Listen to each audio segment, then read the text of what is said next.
continue with, so the last piece that we need is the temperature. Right? So we talked about ionization state, we talked about density, how it's distributed, but we didn't talk about temperature yet. Right? So what is the temperature of the gas? So we discussed yesterday that the universe is highly ionized at redshift less than 6. It's an observational fact. We also know from observations that the universe was neutral until redshift of about 30. So if you don't know that, find a CMB person in your department and ask why this is so. Right? So it means that somewhere between 30 and 6 something happened. Right? The universe went from neutral to ionized, and that was called reionization. The universe was reionized somewhere in this interval. Right? And that will be important for determining what temperature of IgM is. So when a photon, high-energy photon, hits a hydrogen atom, and we know that 13.6 eV, it's a hydrogen ionization threshold, 13.6 eV of its energy goes into kicking the electron from the bound state, n equal 1 to infinity. And the rest goes into the energy of the ejected electron. And eventually this electron, as it moves through ionized gas, it thermalizes and shares its energy with the rest of the particles, and adds this extra energy. Everything above 13.6 goes into thermal energy of the gas, and that's true at least when the gas is highly ionized or the energy of the photon is less than 50 eV. If the gas is sufficiently neutral and the photon energy is very high, then there are some other processes, secondary electrons that can happen. But we forget them for now because they're not important in Lamarck forest at redshifts, no, anywhere until 6, even actually beyond. So if I now write the equation, the energy equation, this is the energy density, 3/2 nkt. And I used k for the wave number, and because cosmologists are so arrogant, right, we subscribe the Boltzmann constant because k is the wave number, and h is the Hubble constant, not the Planck constant. Right? So I'll use h sub p for the Planck constant, k sub b for the Boltzmann constant. So it's 3/2 nkt, just the energy, thermal energy of the gas. There are other terms here which for now I will ignore. And this is the energy that we gain by ionizing hydrogen atoms, right? The speed of light c, the speed of photon relative to the atom, number density of hydrogen atoms, cross-section for the ionization, number density of electrons of energy E. We integrate over all energies, and this is the energy that this photon, number density of photons, sorry, this energy that this photon will give to the gas, right? So E naught is a threshold, 13.6 eV, and everything above that will go into thermal energy. So again, remember the ionization balance. Neutral fraction is decreased by photoionization and increased by recombination. And I didn't talk about photoionization rate before, but it's easy to write it down. Again, it's a cross-section photonization, number density of electrons, of photons again, sorry. Number density of photons with energy E, we integrate over all photon energies above the threshold, and again, C is the speed of the photon relative to the atom. Right? So this is a photoionization rate, right, related to atoms being ionized. This is the energy, the rate at which gas being heated, and you see they are not very different. Right? They are only different by this energy term. Right? So now we can put everything together. And to make things easier, what I'm going to do is to forget about helium, because helium adds extra terms that you have to worry about. So forget about helium for now. Let's say we only have hydrogen, means the number density of electrons is exactly equal minus x times number density of all hydrogen atoms. And this is the number density of ionized hydrogen. X is neutral fraction. Total number density of particles and number density of hydrogens, ionized and neutral together, plus number density of electrons. So it's 2 minus x times nh. So I can plug this all into these two equations, ionization balance, the thermal balance. And I define this quantity delta E. What I did is I took this expression, and since I see there's something very similar here, I take this formula, divide by that one, and I call this delta E. So essentially, I factor out gamma in both equations because you will see it will be easy to cancel out. Right? So that's a test whether you're sleeping and falling. No? No comments, no questions? There's no why here. What is why? Why is why? This is a test that you're not sleeping, right? You are.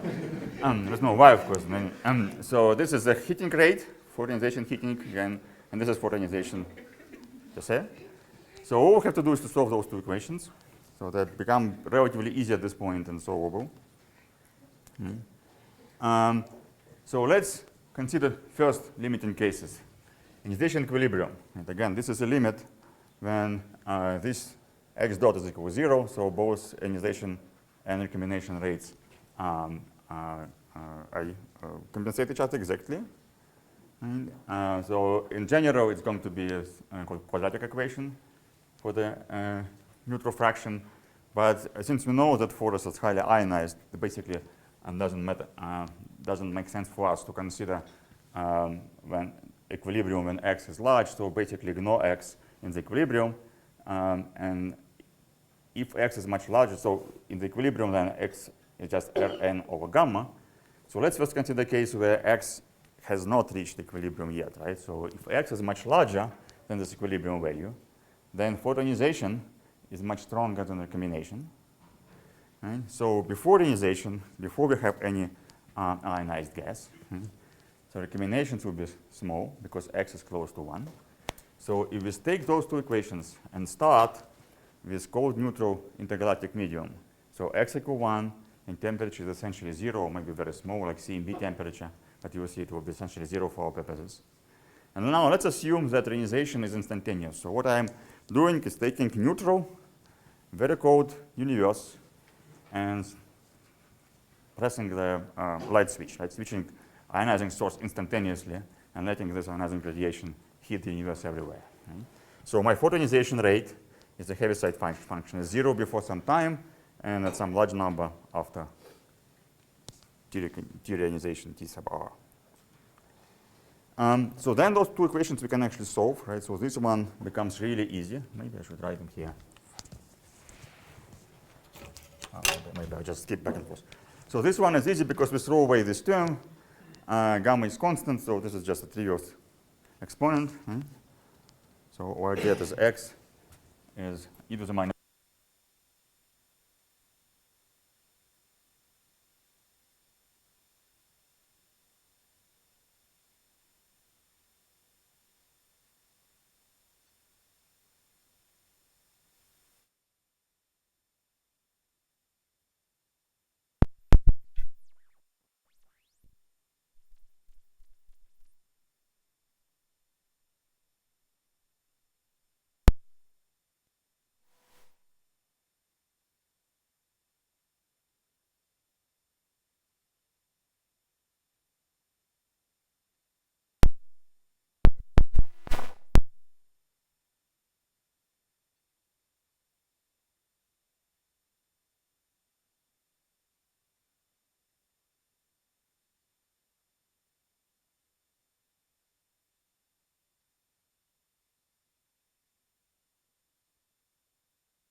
The temperature of the gas doesn't depend how much radiation you put in. And people actually write papers about suppressing satellites in the local group and solving the small-scale problem by having local group ionized by strong radiation from coma cluster forming, right? So it doesn't work.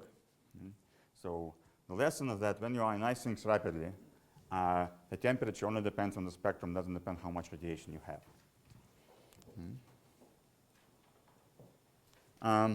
Well, of course, you can ask a question that doesn't make sense at all, right? Because we know ionization was not instantaneous. And there's optical depth to CMB, measurements of laminar for forest and high redshifts, etc.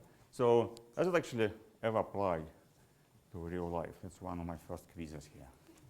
It's very simple. So who is for years? One person. Who is for no? Two. Who is for no? No, come on. There's no penalty for giving a wrong answer, so you should choose something. Otherwise, there's no fun. So who is for yes? Okay, who is for no? I think yes is the majority. Well, if the answer was no, I wouldn't ask a question, right? It's true that ionization is continuous. Now, it takes some time. Unfortunately, I won't have time to talk about ionization, but you can ask me in private if you want. But in fact, if you think about each piece of the universe being ionized, it's ionized by a front of ionization going over it. Ionization fronts are very sharp. So each small region, each atom in the universe is ionized instantaneously. Just different regions are ionized at different times. Right? And so this lesson actually applies. It's true for every region in the universe, and then you have to average over the distribution of the ionization times. It also, so lesson number 3, you cannot actually heat up the IgM by just cranking up the radiation field. So you have to, if you want to make the universe hotter, you have to have harder radiation. You have to have more high energy photons. So the average excess energy of the photon is larger. But the number of photons doesn't actually matter. Okay, so then what is this number? Right? I derived it in delta U was CKB, so what it is? Well, let's take, say, power law spectrum. Right? So any spectrum from a quasar can be approximated with a power law with index somewhere around 1 or 2 or 3. Right? The photonization cross-section near the threshold goes as energy to the minus third power. For photonization, this is just atomic physics. So I take this all, put it in this integral, becomes trivial. What I get is E naught over 1 plus alpha. So E naught is 13.6 eV, which is 157,000 Kelvin. So if I put it in, what I get is the temperature is 52,000 Kelvin divided by 1 plus alpha. So again, the quasars, I think very few of them will have alpha less than 1. So for alpha equal 1, it's 26,000 Kelvin. For alpha equal 9, which is actually steeper than the stellar spectrum, so this is really a very steep spectrum. I don't think it ever happens in reality. You get 5,000. So basically, you get a factor of 2 up and down in a very the spectrum from very, very hard quasar to softer than spectrum from young stars. So the lesson from that whenever you ionize a gas, the photonization can heat your gas to about 10,000 degrees, take or give factor of 2. And that's a good number to remember. As you probably know, or you should know at least, that there's a large fraction of gas in the universe has this temperature. And that's the reason why. Because most of this gas is photoionized, or close to being photoionized.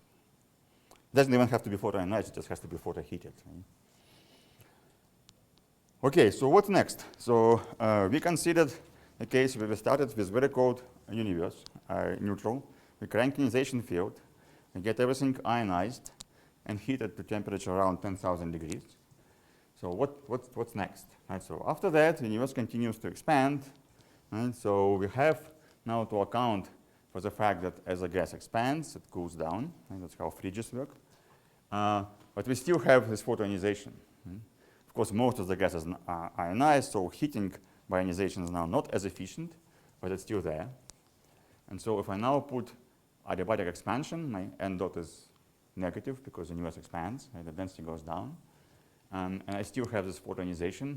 And because I now have equilibrium, in the equilibrium, I know that x e times gamma equal r and h. So in fact, this one becomes independent of photoionization rate, becomes independent of actually the degree of ionization. It doesn't matter how much gas is ionized, how much is neutral, how much of it is ionized, it's still heating continue with the same rate.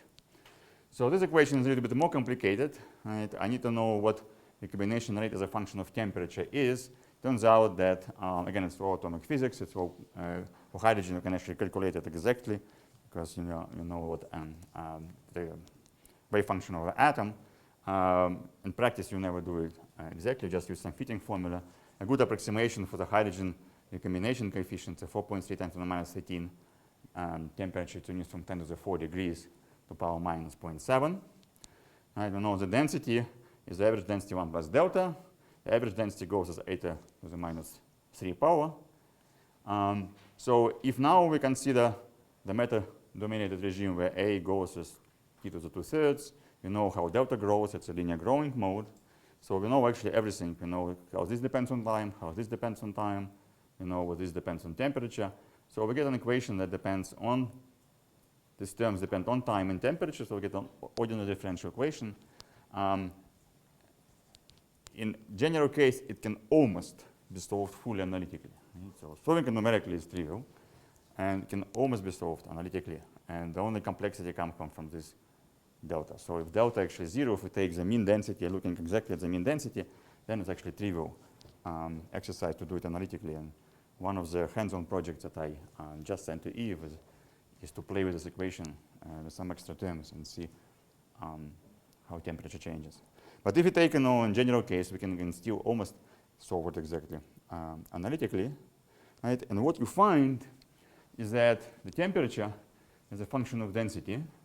Right? It depends on time or scale factor. And as a cosmologist, I use them interchangeably. Right? I know how to convert one to another.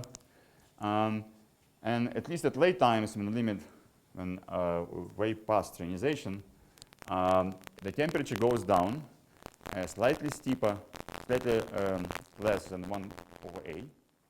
Right? And it's proportional to 1 plus delta to some power. So it seems like a power relationship between temperature and density. When I put it approximately, because it's not an exact solution, it's I had to cut a few corners to make it analytical. And then, of course, we forgot helium and forgot idea of numbers and other things. So it turns out, but then you can consider all the time, late time, what happens right after ionization, going on. This power relationship is actually a good approximation, not an exact solution, but it's a good approximation. So the temperature, the function of density in the IGM is proportional to this 1 plus delta density of mean density to some power which I call gamma minus 1. In analogy with ideal gas, but not the same gamma. For ideal gas, real gamma for this gas is 5/3. So this is just an approximation that shows how the temperature at given density changes. And so right after ionization, the temperature was the same everywhere in the universe, which means gamma equal 1. And when it goes very late times, it goes to 1.62. It's actually slightly larger than this one because, again, it's not an exact solution. And it's 1.62, and this 1.62 comes from this 0.7 approximation for recombination rate plus the growing mode. So it's nothing to do with 5/3. It's 1.62. It's not actually 5/3, not 2/3. Right? It's not gamma, the true gamma for this gas. Right? It's slightly lower. Right? It never gets above 1.62. And this is just, again, comes from this balance of adiabatic cooling because of the expansion and residual heating by photoionization. Even if it's highly ionized, you still have some heating there. So it's a balance of those two. It's nothing to do with the true equation of state of the gas. So again, we ignored radiative cooling. Right? We'll talk about cooling later when we study ISM and CGM. So in the fully ionized gas, we'll talk about this later. There are many cooling processes that happen in plasmas. And the one which is important for fully ionized gas is recombination cooling. And again, later we'll talk about what actually happens in those cooling processes. But for now, all we need to know is that there is an extra term in the equation which I dropped, because I want you to play with this in this one of these hands-on projects, which is entirely analytical. By the way, you don't need any computer. You can do it on a sheet of paper. Which is sometimes it's a nice exercise, and to be able to actually move letters around on a sheet of paper. So the rate with which energy changes due to cooling is some function of temperature times number density of electrons and number density of ions.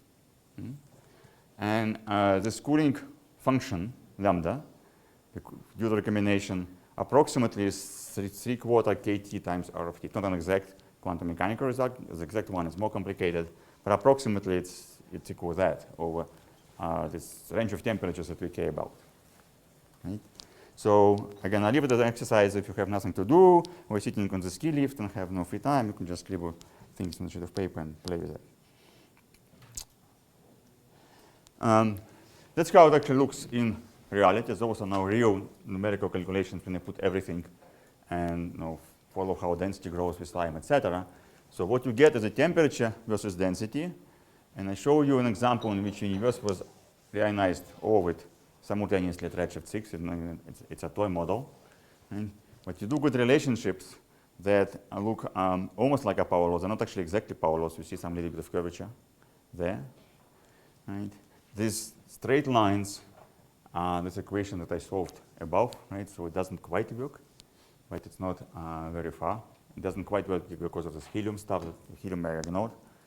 But you see three of them at redshift 4, 3, and 2. It's 4, 3, and 2. And as universe expands, because of adiabatic expansion, temperature goes down. Right? It goes down slower than if it was just cooling because of the expansion. Right? It goes slower than that because we still have heating by photons, but the heating, photoionization heating does not compensate entirely for adiabatic expansion and cooling.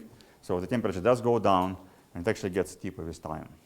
And so this one shows the slope down -1 as a function of redshift for 3 different ionization histories. In this case, the universe was reionized at 1 plus Z6, which is 5, which is completely steely, right? We know the universe was ionized after that. This one was ionized at 7. This one was ionized at 10. 1 plus Z is 11. And at reionization, the gamma -1 is 0 because it's isothermal, right? And then as time goes on, gamma increases, and eventually it saturates and reaches this 0.62. We could continue this plot further on. So what you need to take from this is this relationship between temperature and density. It starts flat. As with time, it goes down and gets steeper. So does it actually work? Right? In real virtual life, it does. This is a plot from a real simulation, right? A full hydrodynamic cosmological simulation. Those are bells and whistles. Right? And you do see this is density in units of the mean density. This is delta 0. This is actually log, so this is delta over 100. And this is temperature, 10 to the 3, 10 to the 4, 10 to the 5. And you do see this relationship between temperature and density. Again, it's not an exact relationship, it's an approximation, because you also see this stuff, right? Even at mean density, there is gas which is way, way hotter than most of the gas here. But most of the gas does sit in this relationship. So this stuff is something that was completely ignored in my derivation. Those are actually shocks. Right? And shocks in the gas would drive the temperature higher, as Walker explained today. Right? And those are not possible to include in this very simple analytical way I try to derive things. Right? For accounting for shocks correctly, you have to run the full simulation. Right? But it's only a small fraction of the volume which will be shocked at this very low densities. And I go to high and high densities, the larger and larger fraction will be shocked. But this relationship between most of the gas, temperature of most of the gas and density will be maintained over a reasonably large range of densities. I think it probably breaks around over density of a 10, but a gas which is 10 times denser than the mean, still most of that will be sitting on this relationship. So again, there are a few caveats you should remember, right? So it's an approximation. There is intrinsic a few percent or 5 to 10% scatter, right, at lower densities. And as you go to high and high density, scatter becomes larger and larger because of shocks. So the only heating mechanism that is included in this treatment is photoionization heating. So if there's something else that can heat the gas, and I will show you in a few minutes, and then it will actually change this relationship completely. It assumes the gas is actually optically thin to heating radiation. So it may not be necessarily a very good approximation at redshift 3, whether there are some other interesting effects happening in the IGM, but it's not a subject of our story. And then occasionally, I don't think it's actually, it now happens very rare, but it used to be that this temperature density relation often called equation of state, right? And this is completely incorrect. The equation of state of this gas is P equal NKT. Right? And this temperature density relation is a relation, nothing to do with the equation of state of the gas. It's still adiabatic gas with gamma 5/3. And not adiabatic, ideal gas with gamma 5/3. It's not adiabatic because of photoheating. So again, remember I said there are caveats. So one of the caveats is that it assumes that the only source of heating in the IGM is the residual heating by photoionization. And that's a plot that I showed you before. Again, this is a temperature density relation in normal standard model. Recently, there was an interesting proposal that if you take blazars, which are big AGNs, they produce tons of gamma rays. And those gamma rays, as they fly through IGM, they behave as a very thin beam of plasma. And there are all kinds of plasma instabilities that really are black magic for those who don't work on them, that affect this beam of plasma and allows them to transfer energy into the IGM. It's not normal photoionization heating. It's a very tricky plasma effect. The papers on that effect they ranged from anything from being the dominant one in heating the IGM to being completely negligible. So it's a very open question right now. But in the model where this effect is strong, what you can get is a completely reversed temperature density relation. You can have low density gas being hotter than high density gas, because this one is actually more receptive for this instability, and the energy from these gamma rays is actually being injected in the low density gas more than the high density gas. Whereas a normal IGM, where it's only for ionization heating and standard model, the low density gases will be the coldest. Again, the jury is still out whether this effect really takes place, but as what it just tells you that there are maybe some other physics that is not included in our standard models for laminar forest. Okay, now modeling. How do we model this? If I was giving this talk, say, maybe 8 or 10 years ago, most of this would be about different approximations how to model the forest. So in the 90s and the beginning of this century, there were all kinds of approximate methods that people used to do it really faster than just to run a full hydrodynamic simulations. All those methods are now completely outdated. There is no reason to use them except because you can actually run a hydro simulation will be as good as actually better than any of them, right? And it's still affordable. So the only way to do it today is to actually use a hydro code as Walker described today. Any of standard hydro schemes will do well in the forest because densities are not very high, and all these problems of say SPH versus grid codes, they all don't exist in the forest simulations. It's a very mildly hydrodynamic environment. So if you want to use a hydro code to model laminar of a forest, and the assumption of ionization equilibrium is actually a very good one. It does break down in a few special cases. There is something about helium ionization, again, I'm not going to talk about. If you ever hear those words, you have to go and read original papers. So if you think about the most accurate way is you actually include a model of cosmic ionizing background. You follow radiative transfer of these ionizing radiations through the IGM. You compute non-equilibrium ionization because you want to account for these special cases where equilibrium ionization may be a better assumption. And then you have to follow separately, hydrogen, ionized hydrogen, helium, etc. But for most cases, for most of models of the forest, this is complete overkill. So the standard technique is to use cosmic ionizing background, but you assume ionization equilibrium, in which case OUK is how this extra delta E changes with redshift because the spectrum changes due to different physical processes. You have to calculate heating and cooling sort of on the fly, but you can do it very efficiently with modern subcycling. And finally, for simulations of the forest alone, in principle, you can use this temperature density relation. And that will, in this case, you only have to follow the density and the momentum, but you don't have to follow the energy because the temperature is given as a function of density. Usually it's actually not worth it. The computational gain that you get from that is not really significant. So this is a standard way of modeling forest nowadays. So just to help you find your way in the laminar forest if you ever get lost in it. So the optical depth in the forest is actually very closely correlated with gas density. I didn't talk about this, but that's a result of all the simulations. It's a not very obvious sort of interplay between different effects. So if I now show you, this is a density plot. This is just a slice through a 20 chimp box. You know what chimp is, right? Moving H inverse megaparsec. Right? That's a unit that all cosmologists use in the simulations. Right? We use chimps, we don't use megaparsecs. It's moving units and H inverse. So this is 20 chimps. Right? So this just shows the density from in units of the mean. This is 10% of the density of the universe. This is a mean. This is 100 times denser.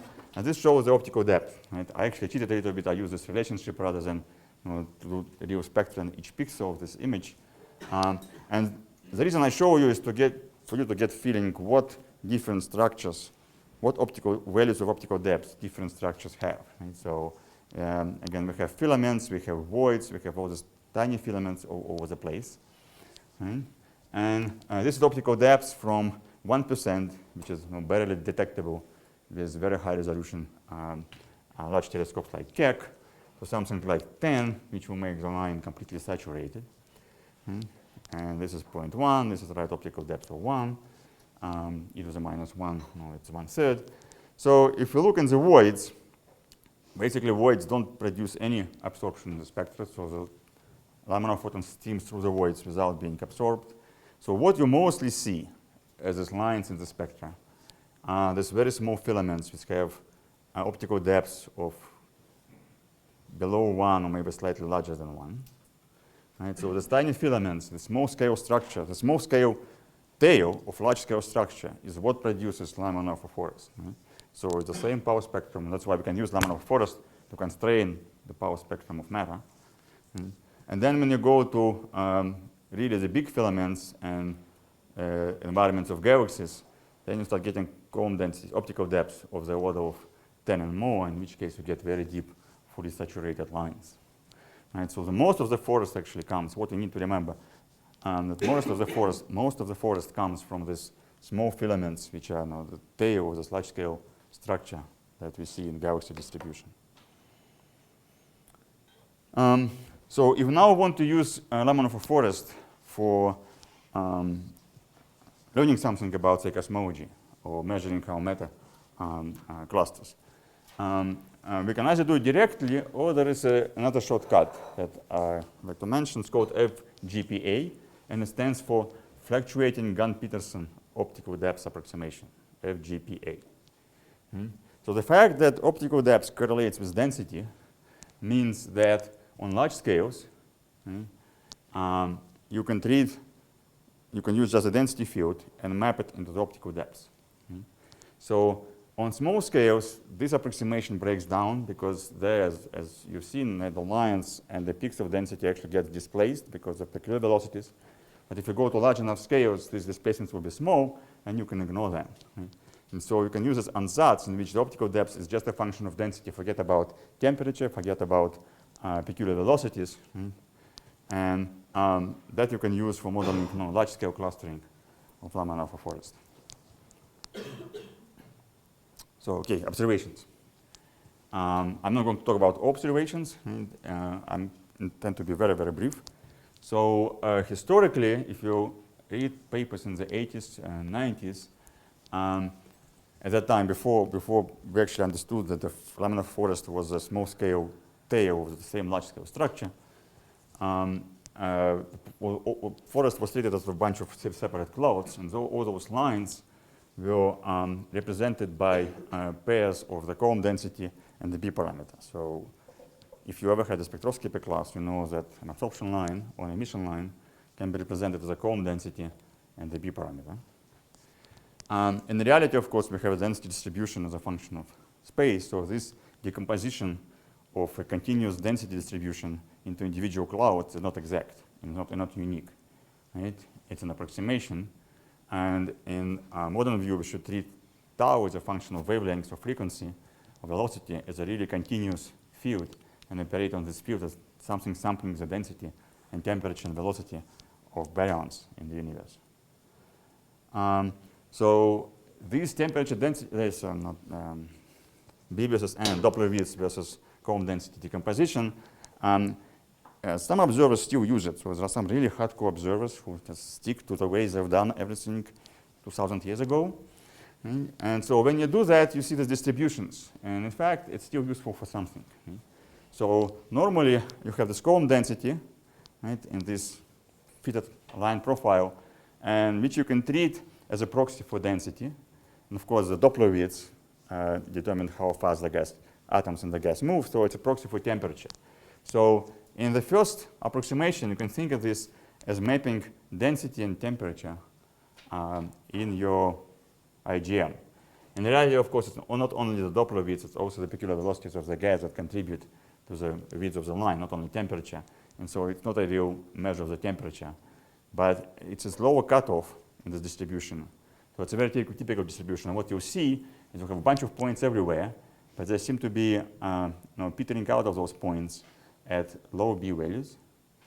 And this petering out actually increases with column density or density. So the interpretation is usually that these points, these systems which have the lowest B values, are the ones which truly measure the temperature. And everything at large B values, they have temperature plus the velocity, which add to this. But because velocities usually add in quadrature, you cannot really have lines which are much narrower than the temperature widths. It has to be a very special arrangement for velocities to make the line narrow. They usually make them broader. So if you think about this as measuring the width of the line as the velocity plus temperature, and the cutoff in the distribution gives the temperature, and column density gives the density.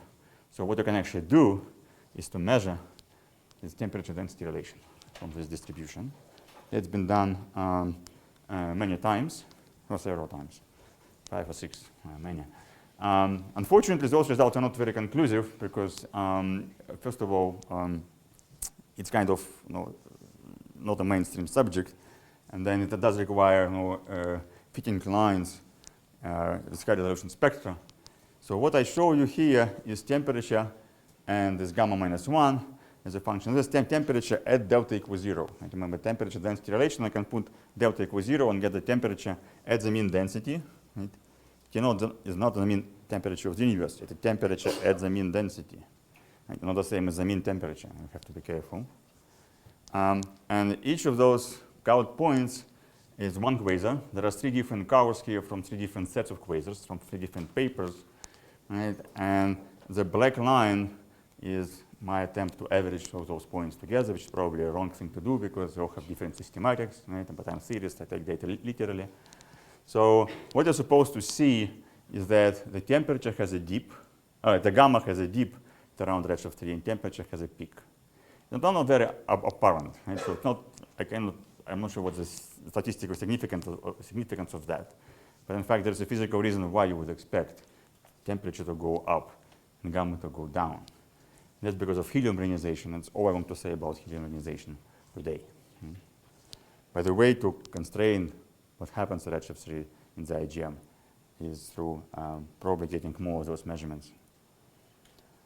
Another quantity that was measured by observers since prehistoric times is the column density distribution.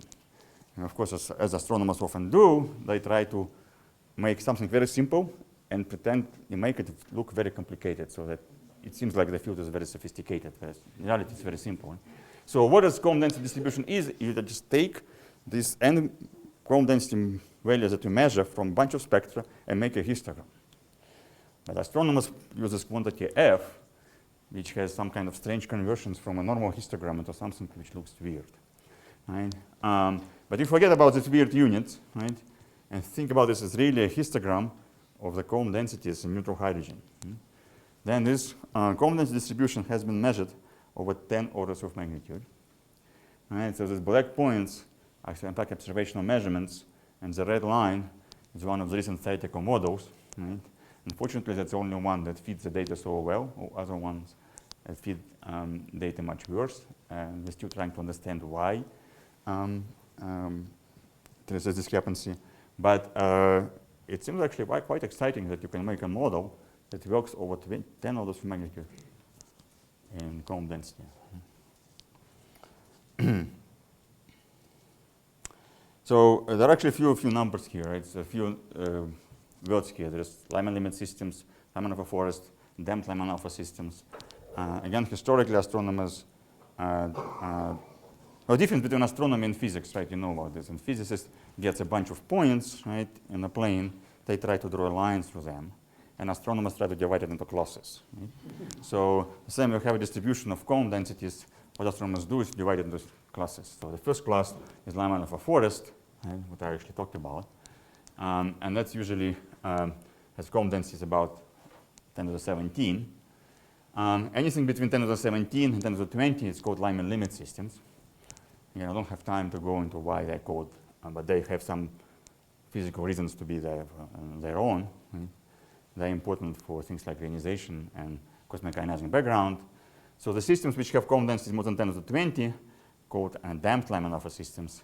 So these very high cone densities, this W, the quantity as I use W as a natural line width actually becomes important. So you have to have worry about the quantum mechanical width of the line, of the level, quantum level. That's become measurable. So those systems are completely opaque to ionizing radiation. They mostly live in the ISM, and in fact they are most of the ISM, what's called warm neutral medium. So this Lyman limit system, in fact, it's not quite clear where they live. They probably live in this certain galactic medium, CGM, and they're mostly ionized, but they contribute non-trivially to the total opacity of ionizing radiation. Fermilab forest, again, it's living in the IGM. It's completely optically thin and absorbs very little of ionizing radiation because it's so highly ionized. Okay, so here is actually an interesting quiz that I've seen well-known observers working in this field fail. Right? So if you think about ionization, hydrogen ionization edge, it has a cross-section of 6.3 times 10 to the minus 18. Remember I said that 10 to the minus 18 is a good number because essentially all the cross-sections we're going to meet have these values. Lyman alpha is the center of the line cross-section. Hydrogen ionizing cross-section has this value. So that's why this cone density of 10 to the 17, actually 1.7 times 10 to the 17, has an optical depth of 1. That's a boundary between the forest and Lyman limit system. So you have the tau at this cone density is 1. Nevertheless, if you look at the observed system, this cone density will be extremely highly ionized. And this Lyman alpha absorbers, they only become neutral when you get the cone densities of the order of 10 to the 20 or so, maybe just under 10 to the 20. So why do you need an optical depth of, well, 500 to become neutral? Normally, right, you take a textbook on radiative transfer and say, well, optical depth of 1 is where you actually become absorbing. So why? I didn't put the answers. I don't know how to leave 5 answers. Does anyone have an idea? And it's a very non-trivial point, actually. I said, some very well-known observers don't know how to answer. No one. Okay. So the tricky point, huh? What is the shift? Well, we talk about relative velocities here. They're not important. They're important in some other environment. That's a continuum absorption, so it's a small redshifts. Don't change things anymore. So the trick here is actually in several steps. First of all, remember that x, the neutral fraction, is 10 to the minus 5, right? So my neutral fraction in the equilibrium is r and h times gamma. Okay? Now I try to take this gamma, photoionization rate, and I try to shield it. What it means, I put tau here. Okay? So I put tau on the bottom, and the same as putting e to the tau on the top.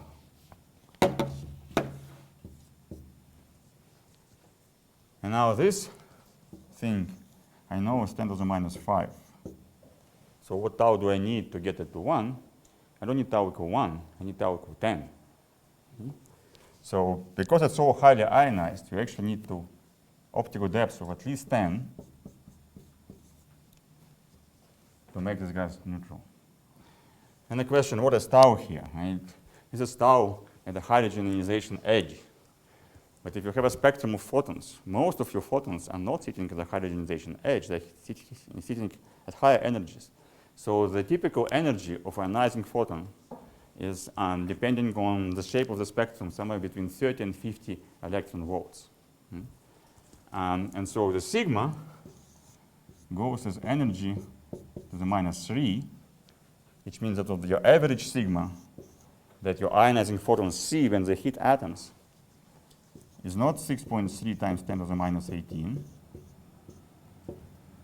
but it's actually less by this factor, where E is a typical energy of your photon, which can be, say, 50 eV. If it's 50 eV, that's roughly 4, right? So that makes this cross-section smaller by a factor of 64. So you get 64 from here, and you get this 10, and you get those 500.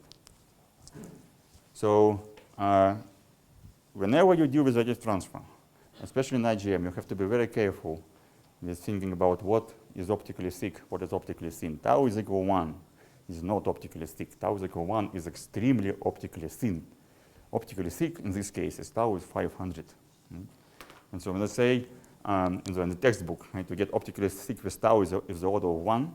So this of the order of can be very misleading, right? It can be 1, it can be 2 pi, it can be 2 pi cube. In this case, actually 500. Right? So 500 is of the order of 1 from a textbook point of view. So you have to be careful. This is a tricky point. I said some people don't really appreciate that. Okay, that's power spectrum. So I have to be going really fast, or I'm really running behind.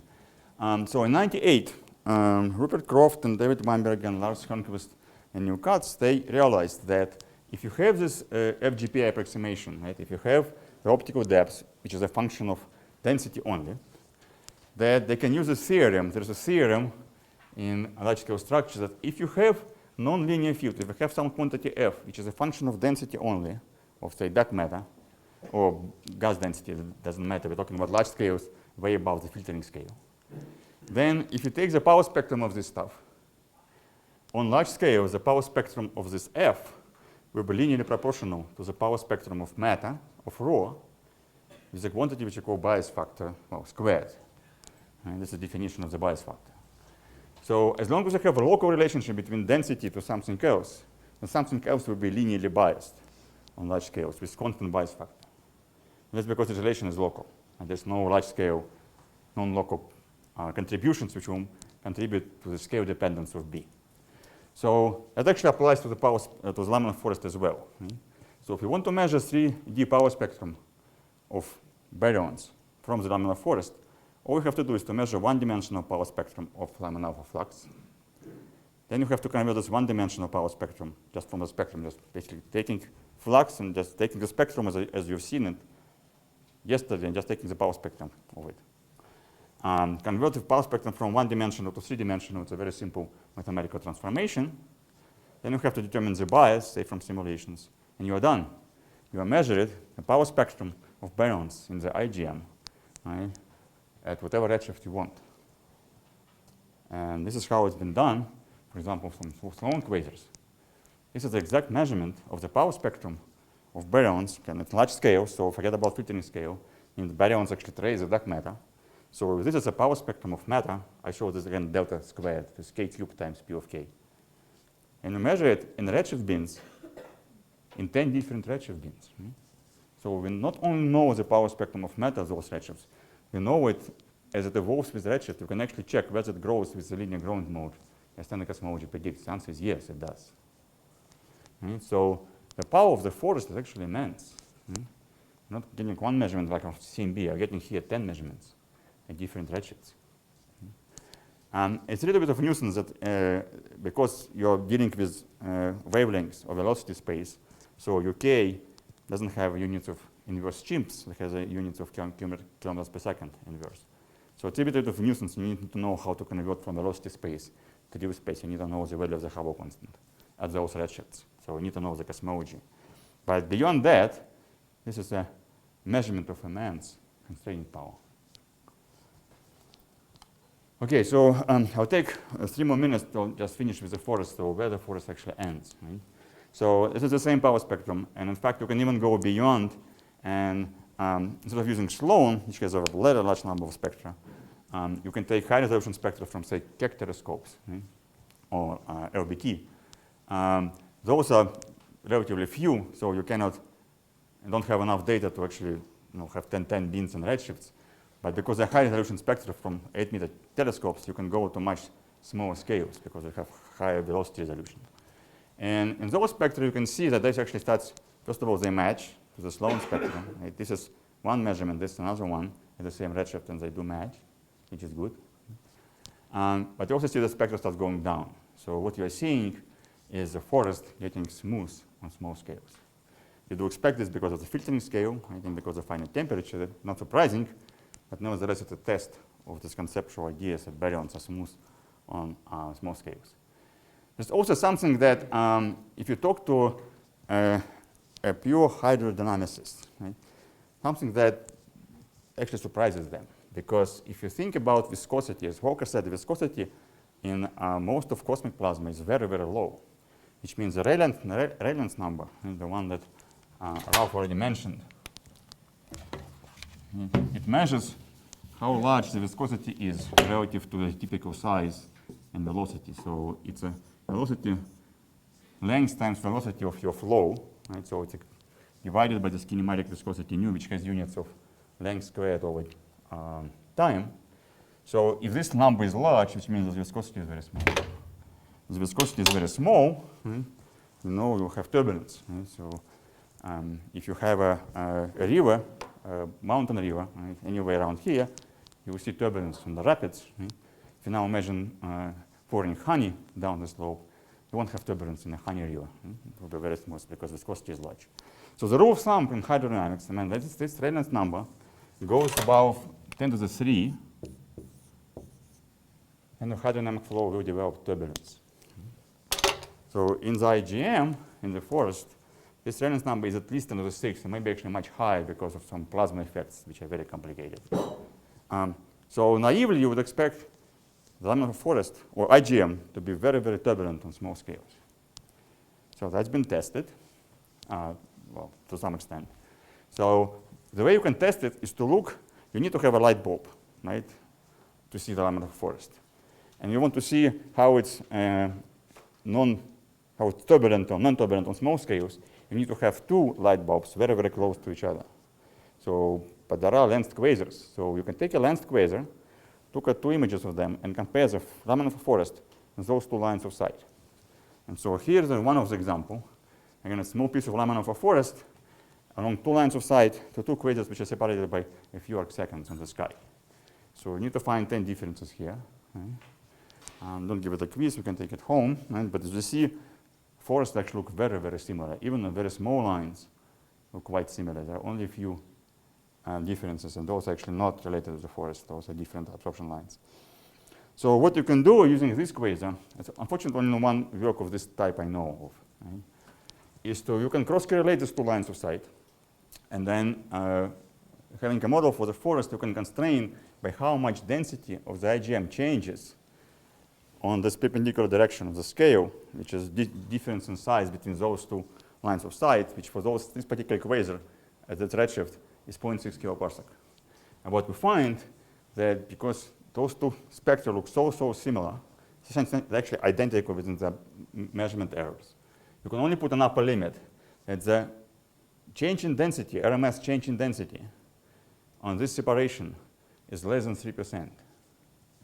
Or you can transform it into a gradient, right? So the change in density over time scale is less than 0.05 per kiloparsec. So it really tells you that the forest is not turbulent at all. Right? The IGM is extremely smooth on scales of kiloparsecs. So here's actually an interesting question. In fact, it's a quiz to which I don't know a real answer.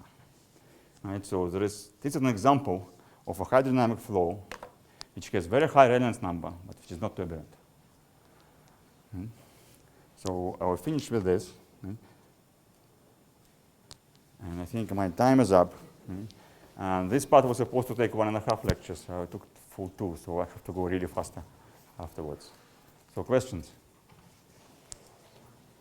So this quiz, right, this question is actually really interesting. There's some very non-trivial hydrodynamic properties of a low density IGM.